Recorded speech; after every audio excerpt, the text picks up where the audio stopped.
I learned very early that dedication, passion, showing up on time are the three most important things to being successful in life. I really do think it's important as a coach when a kid comes off the field and does something that you worked on in practice, you say, that's why we practiced that. You emphasize where that skill was learned. So then they can see, oh, the process is working. The process is doing things correctly. I think that's a huge thing in youth coaching, because the bottom line with youth coaching is getting kids to understand. If you can get kids to understand purpose, passion, all those things, and understand why you're doing what you're doing, you can get them to believe, because kids are way smarter than you think. They know when you don't know what you're doing. Welcome to the Coaching Life Podcast. I'm Chris Stewart alongside my co-host Pat Martin, and we have a fun one for you today. We had a really great time recording this episode with our guest, Lukas Moore. Lukas recently graduated from Ohio University's Scripps College of Communication and the E.W. Scripps School of Journalism, and he is a local radio talent devoted to advocating for and supporting and promoting high school amateur athletes. And I'll tell you what, Lukas has an incredible heart. He's got a lot of wisdom for his young age, and we just had a great time with him in this episode. It's episode 14. And make sure, I want to say this, be sure that you keep it rolling at the end of this episode, because we actually talked for quite a while before we got into the main points that we wanted to talk about for the podcast. And some of the stuff is pretty funny, and so we wanted to put it at the end of the episode as sort of a little outtakes for you. So hope you enjoy this episode, because it starts right now. Well, we have in our studio with us today Lukas Moore. Pat, this is actually going to be a podcast that we have a professional. Yeah. And we have someone who is a professional doing what you and I are just doing for fun. So I'm a little bit intimidated sitting here with Lukas today, but I'm not meaning to be intimidated. That's right. Just talking to him last 30 minutes. Yeah, that's right. He definitely knows what he's not intimidated. Well, for those of you who listen to us and you don't know who we're talking about, let me tell you a little bit about Lukas. Lukas graduated here at Ohio University. We actually record in a studio at Scripps College of Communication at Ohio University in Athens, Ohio. And Lukas was a 2019 grad of the E.W. Scripps School of Journalism, where he also minored in sports administration and has a specialization in live sports production. He's currently an on-air talent here locally. We were very thankful to get to keep Lukas in Athens. He's with WXTQ and WATH in Athens, Ohio. He hosts the morning show and is a sports commentator and also play-by-play. You do all of Athens high school football games, correct? All of Athens games, and then some bigger county games that don't fall on the same night. So. Yeah.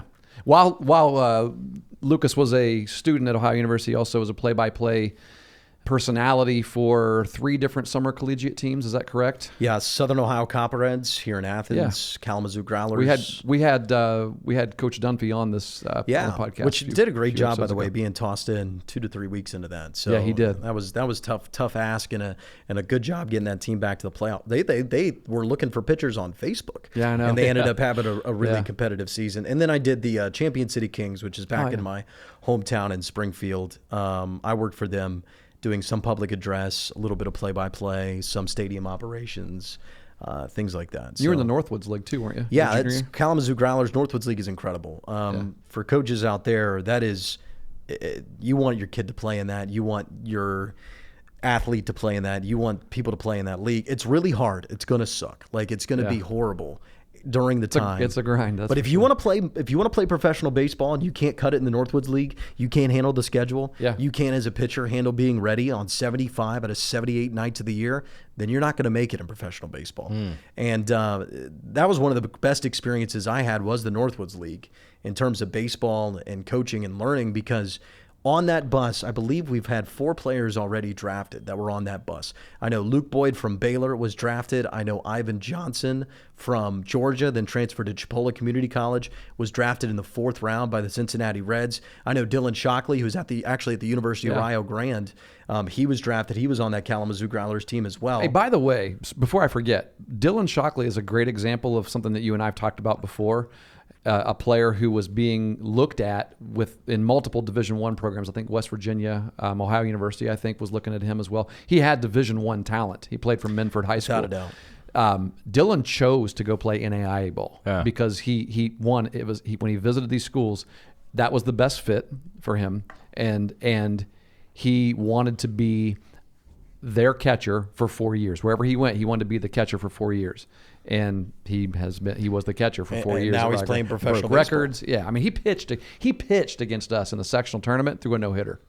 Yeah. He's a great athlete. I really think Dylan's a great athlete in terms of what I would say in his scouting report in terms of potential in pro ball. The bat needs a lot of work in terms of just it just all needs to get. He's not a bad hitter.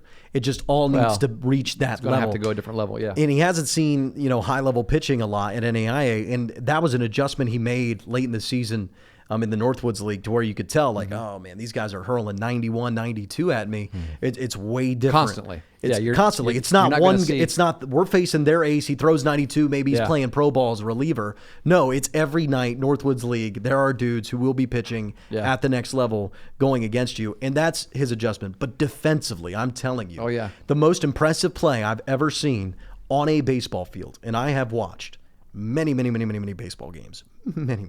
For someone my age, honestly, way too many baseball games. Was runner taking off on the pitch. Pitch goes 58 feet. Shockley blocks all in one motion. Ball off the dirt, throwing as he falls.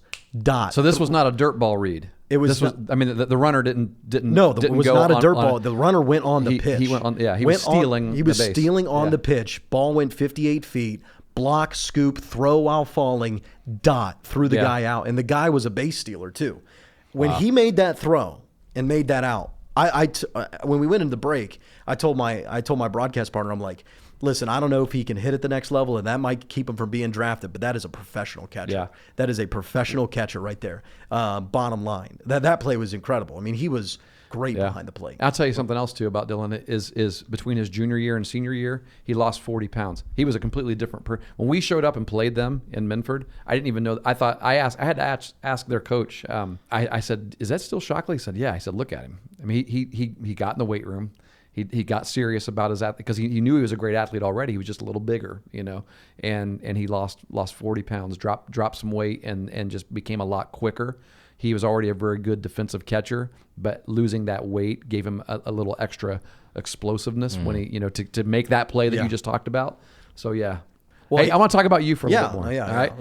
This is what I love. When Lukas was in high school, because we talk a lot about youth sports and we talk a lot about people setting goals and knowing what you're doing in high school. Do you have any idea what kinds of things you would like to do athletically? And I don't even know what sports you played, Lukas. I mean, baseball and soccer. Baseball and soccer. When you went to Springfield Shawnee here in Ohio, and I found an article from 2015 from the Springfield News-Sun, and listen to this. Lukas Moore has an old audio cassette of himself practicing his sports broadcasting skills when he was younger. His mom gave him a tape and a recorder when he was 10. He wishes he could listen to it, but it's too garbled. But the recordings Moore does now as a senior at Shawnee High School are archived digitally online. One day, when Moore is working as a professional, he will be able to go back and listen to when he was learning to do play-by-play on the Braves Sports Network. Wow, that's awesome. Yeah. And here's a quote from Lukas back when he was a senior in high school. "I just love doing it. I love being the voice for the Braves and being part of the local media." Moore said, "It's indescribable how much fun it is to me. I never thought I'd get to sit in a press box and call games at such a young age. And people are listening. I love that people walk up to me and say, 'Hey, I heard the game last night. It was so exciting. You did a good job.'" And I what I love about that quote is I can tell that that's still something you carry right now with you. Oh, yeah. You have so much passion for it. Article says that Moore used to sit in the stands at high school football games and record himself, like with your phone or something like that. I did that a few times. You weren't actually on air anywhere, but you were practicing. Well, how the Brave Sports Network really started is I was doing public address for the high school basketball for girls basketball. Yeah. And someone's like, "Hey, you've recorded a couple in the stands just for your own little demo, just practicing." He's like, "Just pop it on a live stream. I'm sure there's an app that can do it." So I found an app. I practiced it, and I literally went to the stands. Basic stat printouts, like nothing, and just tried it in a game against Xenia, and then we made a near comeback, got it within 3 after being down 20. It was exciting. Yeah. I was loud. I go home, and it says like 38 people have listened. And listen, when 38 people have listened and you're 16 and you didn't even advertise it at all, you're like, wait a minute. You got something here. I'm 38 when 38 people listen to our podcast. I'm excited. But by football season of my senior year, we were halfway in, and people knew we were broadcasting so much that the game went into a lightning delay, and everybody was trying to figure out what's going on. So we all of a sudden we had 200, 300 people that were even at the game listening to us trying to figure out what's going on with the game. Basically, I learned very early that dedication, passion, showing up on time are the three most important things to being successful in life. And that you need to find something you're talented at. Let me add talent in. Talent is one of those. Talent matters. Talent matters. Being able to do something, having a knack for something really, really matters. But what life's about is finding said talent. And we have many of them. People say, you're great at one thing. No, you're great at a lot of things. You really are great at a lot of things.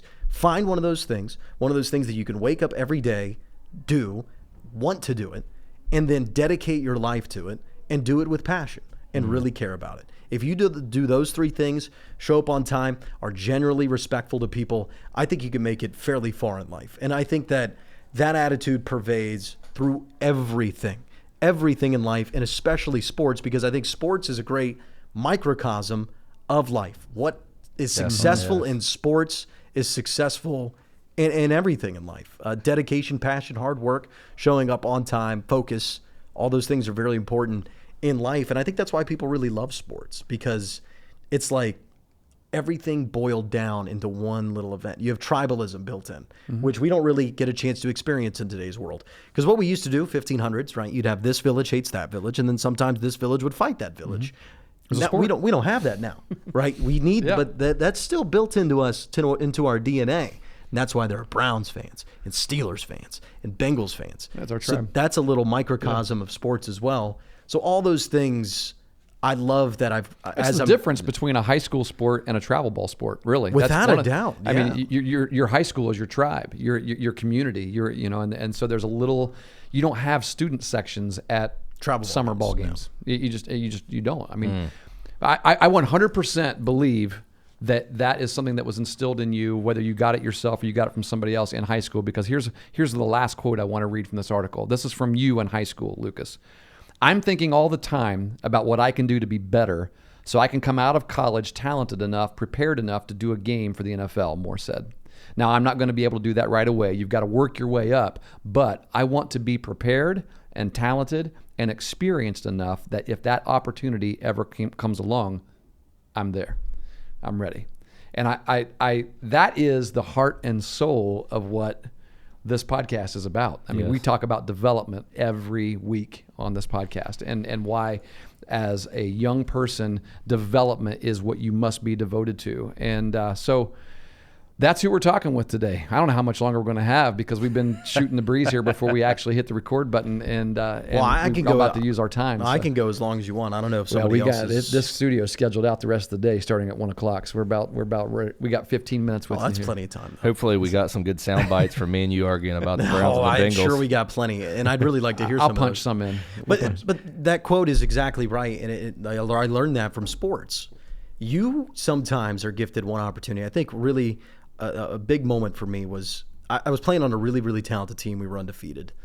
They put me at second base and in right field, and I thought I was better than that. And I batted seventh. Those are two great positions. Yeah, I know, but I thought I was better. And I try to play a game without a right fielder. Oh, I agree, Chris. But when you're 12, we know what right field can be. Why do we talk about this? Why does this come up on every other podcast? The right field thing. We're going to have to educate people about right field for some reason. So that's a pet peeve of mine. And Pat and I have talked about this for 3 podcasts now. I stand in front of our parents' meetings all the time saying, listen, we need every player. We need our most athletic kids in the outfield. All right. Go ahead, Lucas. Well, without a doubt. I'm not going to rant Let's again. just put it this way. My coach at the time did not think right field was a valuable position. He's a bad coach. He's a bad coach. No, I don't want to call him a bad coach either, because we won 2 championships, right? And I'm still very friendly with him. But I would say there's had roles. A poor perspective at the way he looked at the field, and you can win. Coaching's overrated, Lucas. If you have talent, you're going to win a championship. Exactly, without a doubt. But I had an all right season. I think it was batting like 280. I just wasn't doing great, not a lot of confidence, but I kept showing up every single day. And all of a sudden, we find ourselves down 6-5, championship game, 2 outs, bases juiced. All of a sudden, I'm up to the plate near the end of the game. Dusk is coming. It looks like time might get us before the innings. And you're like, man, this is a big moment. And I just remember I was standing in the on-deck circle, and I just locked in. I said, I'm going to focus here. Like, this matters. Like, I can do this. I can really do this. This matters. I just locked up, focused, wasn't nervous, be like, this is my opportunity, and I must be ready to take it. This is my opportunity, and I must be ready to take it. And I remember one of the players' older brothers looks at me, he's like, man, you got that Scott Rowland look in your eyes, right? This is when Scott Rowland was really good for the Reds. And I step up and I rip a double off the wall, right center field. We win the game. I cleared the bases. And just like that moment, I remember sitting there thinking, like, life's about one chance. And so I've consistently tried to do that. And that's where that quote comes from. It's true in sports. Like Tom Brady took his chance with Drew Bledsoe. We know that story. We've heard time and time again of guys being handed an opportunity. Gardner Minshew, maybe he's the next one. Guy handed an opportunity, and he takes advantage of it. The thing is, sometimes your opportunity is handed to you before you're ready to take it. And if you're not ready to take it, you will fail, and then your opportunity will pass. So what I did in my 3 years at Ohio University, exactly right, and what people should do in athletics or in life in general is to make sure that if somebody does call, and I need to do an NFL game tomorrow, I better never hand that job back. This is my attitude. If somebody allows me to do play-by-play for a big organization, I'm going to make sure they either give me an opportunity somewhere else, or they're going to make sure that that is now my job. Like, and that's how our industry is. It's very much like athletics. You get small opportunities, you need to take it. One time I had shingles on my face. I remember that. Shingles. You sat beside me at the Athens basketball game with those. Well, it was recovering, thankfully. But it was coming on. It was breaking out. It was extreme pain. And I just got hired by a new company to do freelance broadcasting. And I dragged myself, dying. I mean, dying. And I did that. I did 3 volleyball games for them to show them that I could do it. And they've hired me every game since. Yeah. You know, so every opportunity since. You're talking about a principle that's been around for a long time. I mean, I've read in the Bible where it says anyone who is faithful with the small things in life I'll make you, will be given much. Will be given much more. And that is why, I mean, that's why you and I have talked about before, Pat, you know, why when I was coaching youth like biddy football, I would actually go and scout opponents if I had the opportunity to. And people would make fun of that. They'd be like, well, why? It's biddy ball. Come on. Are you really taking it that serious? And I'd say, yeah, I am taking it that serious. Because one, if I'm going to stand on the field and expect the kids to take it serious and give me 100%, if I ever look at a kid and say, give 100%, then I better be giving 100% too. Exactly. And if I have the opportunity to help these kids by going and scout an opponent, even in biddy ball, then I'm going to do that. Well, that's just it's an example of modeling too. And what you're describing there, I think, is a passion for the process as opposed to the result. We've talked about that a lot before too. If you fall in love with that grind of making yourself better, those opportunities will come to you, right? But if you're the only thing you ever think about is the result, I'm playing right field, I'm setting the bench. You know, you're not going to get any better. Life isn't built on results. Yeah. And so that's why I think it's really important for coaches to point out where the process comes to play. I really do think it's important as a coach when a kid comes off the field and does something that you worked on in practice, you say, that's why we practice that. You emphasize where that skill was learned. So then they can see, oh, the process is working. The process is doing things correctly. I think that's a huge thing in youth coaching because the bottom line with youth coaching is getting kids to understand. If you can get kids to understand purpose, passion, all those things, and understand why you're doing what you're doing, you can get them to believe, because kids are way smarter than you think. They know when you don't know what you're doing. So every drill you run, you better have a reason for why you're running the drill. And I always told my kids. And Lucas is saying this stuff, folks, as a coach. As a coach, yeah. He's not just a broadcaster.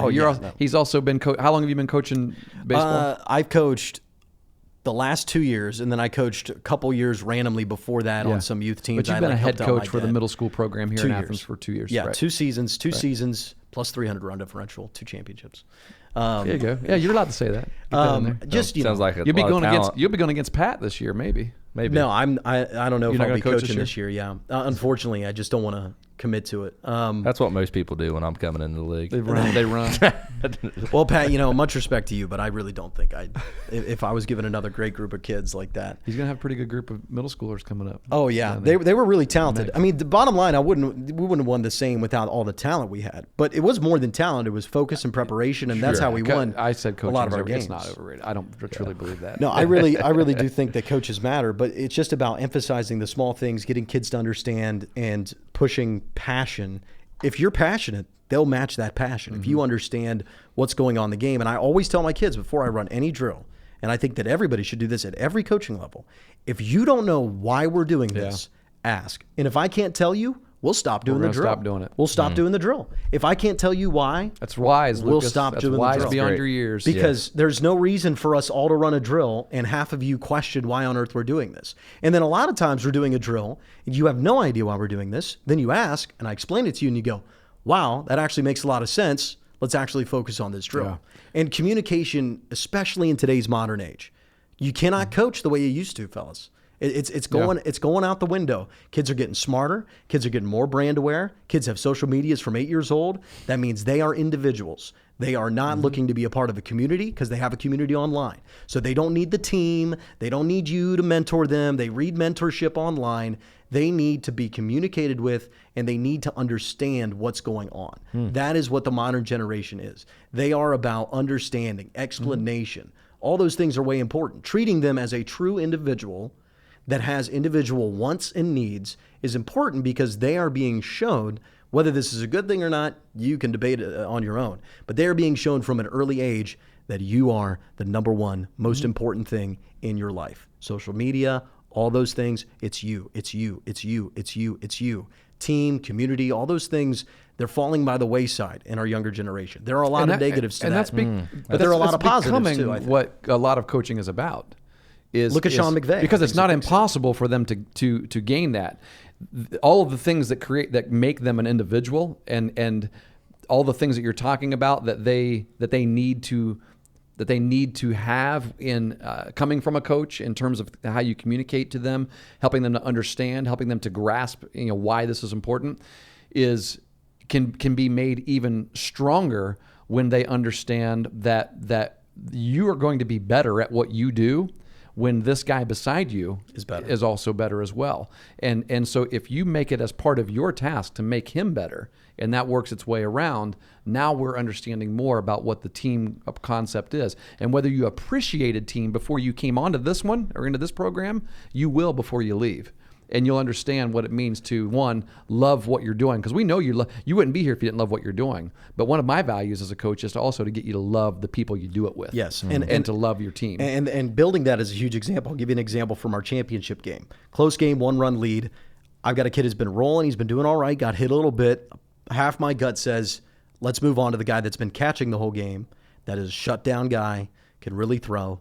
But he's been catching all game. Maybe he goes on the mound tired. You're getting a little nervous. Now you're 50-50 decision. You got, do I get the kid that was hit, but it's probably going to be a little fresher, or do I go with the catcher?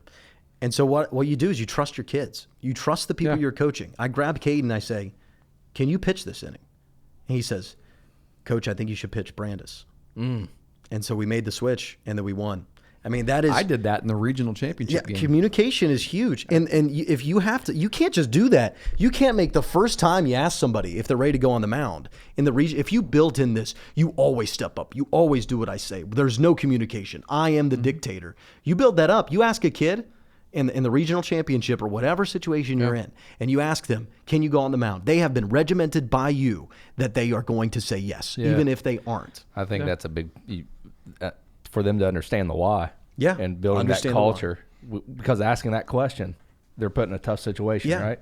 They're almost expected to say, yeah, I can go. Yeah, but you don't really want that. And I think you got to fit the culture of your kids, though. So the Athens kids I had, it's just a different culture from all the other schools that are around here. I mean, they're just different backgrounds. Most of these kids grow up walking around uptown. Most of these kids have university professors as parents. It's a different culture. They're a little more... They're going to question a lot more you say, and they're a little more cerebral about things. Skeptical of you. Exactly. So you need to even take that approach more. But if you've got kids that are built a little different and they're not really if you're coaching at Trimble, Oh, Trimble kids are just a smaller community. For those of you who have no idea where these places are we're talking about, Trimble is Gloucester is a small community here in southeastern Ohio, where it's not as they've had more challenges economically, and it creates a close knit aspect to the community, and their school district is, I would say that in our immediate area of southeastern Ohio, they've been one of the most consistently sustained excellence programs in every sport, boys and girls, more than any other school in this area. Well, and they're not just a football school. They're not just a basketball school. They just win in every sport. And I just think that Trimble's an outlier. And they're in the weight room a lot. Yeah, but they coach in the classical way. The way I said that's dying, that's going away. They are doing the exact opposite. Oh yeah, look at the guys they have. Right, so the advice that I give in terms of that, or what I've seen that works, it changes from the culture in which you play, and you must understand that culture.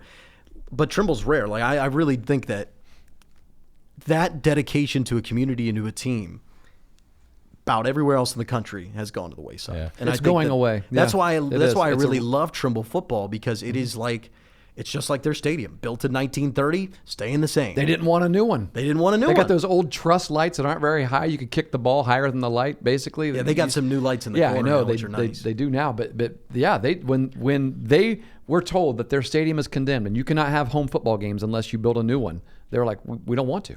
Yeah, they really don't. They really didn't want to. They didn't want to. They were delayed. They had to play away games because they were not allowed, or they went in and they weren't allowed to let anybody sit in the stadium. So you had to stand around, and we had to loan them every portable bleacher set we could find in Athens County. It was crazy. Just last year, wasn't it? 2 years ago. Yeah, it was just last year. That was a big part of their culture. But it was. We don't need anybody's help. Yeah. We're good. I think summing it up, what we're saying is basically, as a coach, we coach people. Yes. We're not coaching athletes. We're not coaching players. You're not coaching a philosophy. You don't coach a scheme. system. No. Yeah. You have to adjust wherever you are. You have to adjust. Or unless you're given, especially in high school and college and NFL, I can see coming in, I know this scheme Well, you're works. able to recruit the people that fit your scheme. You're able to recruit and you're able to change. But if you're a high school below, you better be ready to run wing T. Getting what comes you better be able to to run spread. You better be able to be a bunt-heavy team. You better be able to be swinging for the fences. I'm teasing. Yeah, but Chris, if I don't got a kid that can hit over the third baseman consistently, you get him teach in the him how weight to room. hit. Teach him how to hit. You get him in the weight room. Yeah, that's what I would do to try to teach him how to hit. Let me Coach, ask we you don't this. bunt on the Coaching Life podcast. We don't bunt. So. All right, like a well-timed you've given bunt. us some great lessons that you've learned in your 3 years of basically 2 years. You'd be in your third year this year of being a head coach, but you've done some more coaching as well. What's been frustrating to you? What kinds of things have come to you and you thought, man, this is a challenge that I wasn't necessarily expecting, or this has been a frustrating thing? I don't know if I didn't expect them. I expected them for sure. It's just the parents. It's just and now I knew you were going to say it because every person would answer that question the same way. Everyone that's asking us questions about it's been about parents. But my challenges were much easier because we were winning. I mean, when you're up 20-0 in the third, everybody's getting playing time. I mean, there's just like it becomes way easier. Yeah. Now I had a 16-player roster, 7th grade year, and I know full well if we were a 500 team, I'd been getting a lot of complaints. I'd been getting a lot of complaints with kids playing. But if X player is getting 2 at-bats and an inning and a half in the field and the team wins 25-0, what are you going to say to me? I mean, there's nothing to say, right? Winning cures all in sports. I mean, even at the youth level, winning does cure all. And it's not what it's about, but it does cure it. I mean, if you're being successful, kids are getting better, kids are having fun. The frustrating thing is that the parents don't understand the process. The parents aren't locked into what you're trying to do. Even if they're at practice every day, they don't really understand the process all the time. And they are very results-oriented people because they are normally parents. Yeah. I mean, and it's just understanding. I try to understand where they're coming from. If that were my son, how would I react? Or if I were them and that were my son, how would I react? You have to understand that as well. It's a hard thing. It's not easy. It's really not easy, and I don't think there's any solution for it. I don't think that anything will ever change And I don't think really parents should change. I like parents that stand up for their kid. Yeah, I really do. Now, there's sometimes they're unreasonable, but I'd rather an unreasonable I parent like standing parents up for their who kid. not only stand up for their kid, but that you can tell when you've got a parent who has taught their kid to stand up for themselves. Yes. Because I want, that's what I want. I want the kid, especially, you're coaching middle school ball. I think by the time they get to middle school, now that conversation should come from the child, I think. I don't think I should be And talking to parents about You're playing exactly time. right. Yeah. You should be talking about, hey, listen, Yeah. I want more playing time, or I don't think I should play How do this I get position, it, coach? or how do I get it? Yeah. Or what role do you see me having that's going to help the team from this point It's just forward? not good. It's just not good at 13 years old to when there's a problem, run to your parent and then have your parent yell at the coach. That's not efficient for anybody. Nobody's learning in that situation. It's putting the parent in a bad position where they don't know everything that's going on, right? As a parent, too, you need to trust the coach. Mm-hmm. Yeah. You need to trust the coach. And so many parents abandon, and because there's so many bad youth coaches. I'm not even sure I can You're blame them. The amount of poor coaching that I saw in just the middle school baseball league was embarrassing. Listen, I mean, truly it's a big embarrassing. reason why we're doing this podcast. Yeah. We really, really, really want this to be a resource for coaches. One of the issues we have is most bad coaches probably aren't seeking out this kind of they don't help, even do right? They don't know how to run drills. The Listen, people who are listening are people who are like, yeah, you're preaching to the choir, man. I love this Yeah. stuff. if you can get a team of 12 or 13-year-olds to just go line up in the outfield and do a simple throwing progression, what are you doing? Yeah. I mean, why are they throwing up? Why are they not throwing up? Why are they warming up in front of their dugout, willy-nilly, like it's a bitty ball t-ball game, right? Where we're going to run the wrong way around the bases. Like, you're getting ready to play a game with umpires, a uniform on. Throw them out in the outfield, get a throwing progression done, have them stretch. These are basic things. Like, so when I see a team prepare like that too, as a coach, I know we're going to be better prepared. I know we're going to be more ready to play, and I know we're probably going to blow them out. You keep dropping great points. You keep switching on me. I begin to say something, and you keep dropping another point. I think all this comes back to communication. And we talked about that in an episode we just got done with. Helicopter parents are just published. It's big for coaches to be able to communicate with the parents, and parents to be able to communicate with the coaches and with the players. So I think communication is big. Are we done? Do we have to go? Yeah, we got another group that's wanting to come in and use the studio. So Lucas, we're gonna have to have you back on. We got to, because we didn't ask the most important question. The most important question. Well, What's the most important one? I'll give it. You probably told us the answer to it, which is, our question is, what's a favorite memory you have from your own days of playing youth sports? And you told us the story that's very memorable to you about getting the 2 RBI. Yeah, or clearing the bases. That one was probably youth sports. Hold on, let me rack. It's more of high school. That was a high school sports. No, my favorite sports memory is a cheap moment I have, and it's because it's with one of my good friends. I'll tell it real quick. Do it. One of my good friends, 6'5", Chris Lingane, has a big bat. He's playing club ball at Wright State. He's hitting like 400-foot dingers, right? But he's an engineering guy. He's just huge. He just can hit. And I batted third. He batted fourth. We had an RBI bet going on as the season goes along. We've got runners on second and third. And it's a JV baseball game. We have a really good JV game. Runners on second and third. We're down 2. Chris rips a triple off the right field wall, ties the game up, and everybody's like, oh, we tied it. And then I take an easy swing at a fastball, literally just pulled it over the third baseman's head, barely hit the ball, just trying to get a single. And everybody mobs me and celebrating. And I look over and I see Chris all alone. I blasted one 400 feet and tied the game, and we're celebrating with Lucas. And what a short memory we have. I remember his face, and I'm going like, I feel like I stole this moment, this walk-off moment from him. So I would say that's probably one of my favorite memories, because there was a really good friend involved, and it's just a memory that I'll call him on the phone, and we talk about all the time. So there's a lot of great memories. Memory. It's a lot of fun. It's good stuff. I like the fact that it came up first in your mind because teammate, really good friend involved. Yeah, or how does that other person feel? Yeah, that's great. That's good stuff. I had a knack for walk-offs, actually. That was probably my. You're clutch. I think that's being ready for an opportunity to take. That's right, Lucas. Would you say in those situations you were dangerous? Luck favors the prepared. No, I was prepared. I wasn't dangerous. I was prepared. If people who are prepared are very clutch. So, Lucas, thanks a lot, man. I really appreciate it, guys. It was a lot of fun. Appreciate it, Coach.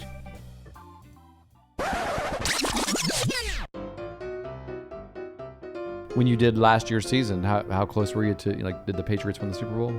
Yeah, sometimes the sim It all depends. Like, what's the what are you Well, talking after about sim? 10 years. well, the simulation. So every player is given an overall rating, is given grades in every single category, and then the you computer. really don't play video games. I have do you? no The clue. You never computer- played Tecmo this- Super Bowl? You guys are talking stuff that Then the computer plays simulated games, right? may as well be talking about insurance right now.